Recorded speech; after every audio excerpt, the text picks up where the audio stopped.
Ассалаумағалейкум қазақ елі, құрметті көрермендер.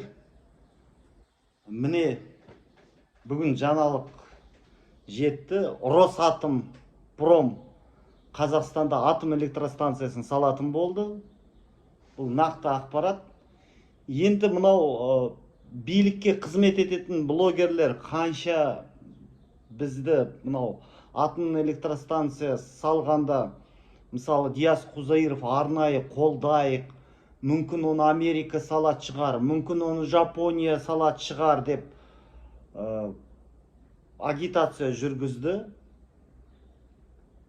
Енді басынан бастап белгілі болды ғой, Ресейге, орыстарға қазіргі соғысқа ақша жетпей жатыр. Сондықтан максималды түрде Қазақстаннан соратта бүкіл тендер, бүкіл грант, мысалы Түркиядағы Аққую станцияда қазір атом электростанцияны бітіре алмай жатыр. Өйткені Siemens компаниясы сол Ресейдің бүкіл атом электростанцияның мынау электроникасын Siemens компаниясы жасайтын.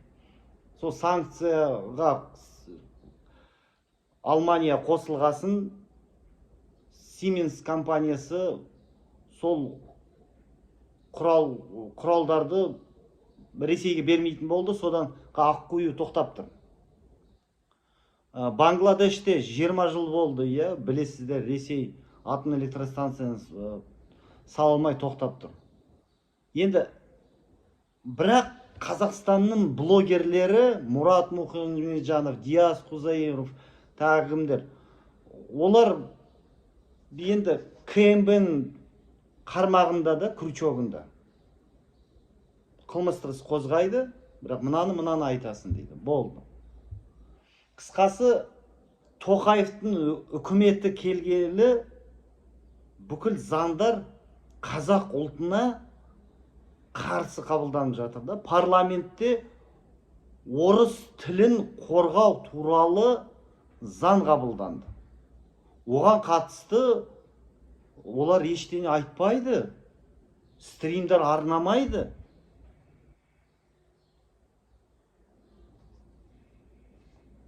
Бұлайда олар мынау Диас Құзайыров, Мұрат Мұхамеджанов, Марғұлан Боранбай, олар билікке қарсы әңгіме айта алмайды, өйткені сотталады. Оларды да түсінуге болады.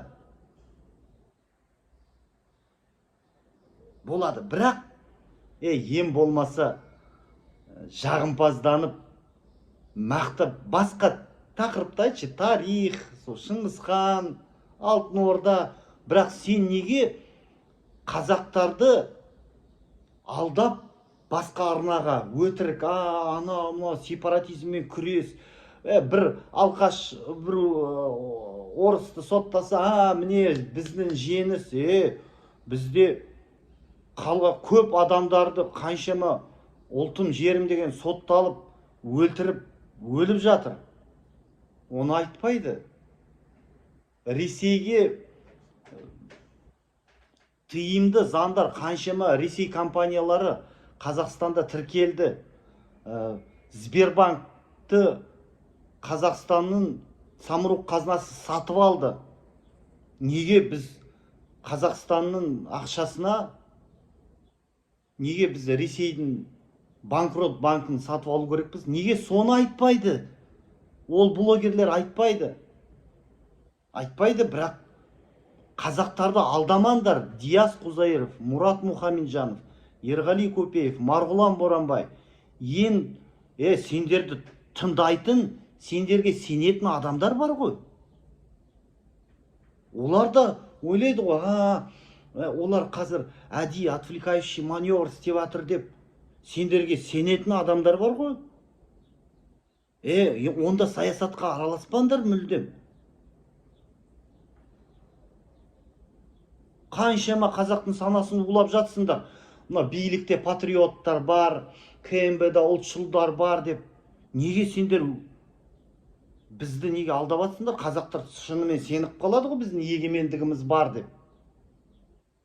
Қазір міне атом электростанцияға қол қойды. Болды, біз болашаққа мәңгіге өз еркіммен болашағымызға құлдың қамытын өз еркіммен тағып алдым.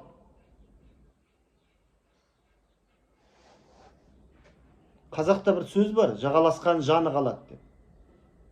Біз жағаласып айтып жатырық, ол дұрыс емес. Билік толық Ресейге бағынады. Қаңтарда біз егемендігімізден айырылдық.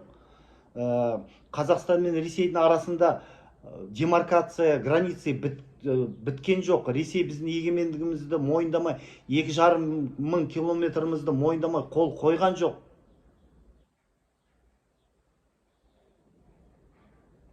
Бүкіл заңдар, госпошлина қазір в рублях көшті. То есть Қазақстан, Белоруссия, Ресейға рубльге көшті.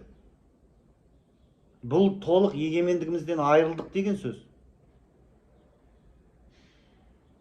А олар өтірік айта береді. Жоқ, там Тоқаев с Великобритании подписал. Мынау қазақтың мынау сақтықтан сақтанду, енді біз сақтану керекпіз ғой. Олар бізге фейк ақпаратты, күшті 2023-те білесіздер ғой, айтты, парламент 2024 жылдан бастап бүкіл заңдар қазақша қабылданады. Солай, 2024 жылы не болды? Орыс тілін қорғау туралы заң қабылданды. Көрдіңіздер ме? Олар сіздердің мынау бдительность дейді ғой, өтірік айта береді. Жұмысы сол. Өйткені таяқ жейді, өйткені сотталады. Өтірік ақпарат таратпаса. Өкінішке. Солай, сондықтан менің видеомды таратыңыздар жан-жақты. Біз не үшін шетелге кеттік? Осылай ақиқатты, шындықты айту үшін. Көрермендеріме рахмет. Лайк басуға ұмытпаңыздар. Осы эфирлермен бөлісіңіздер.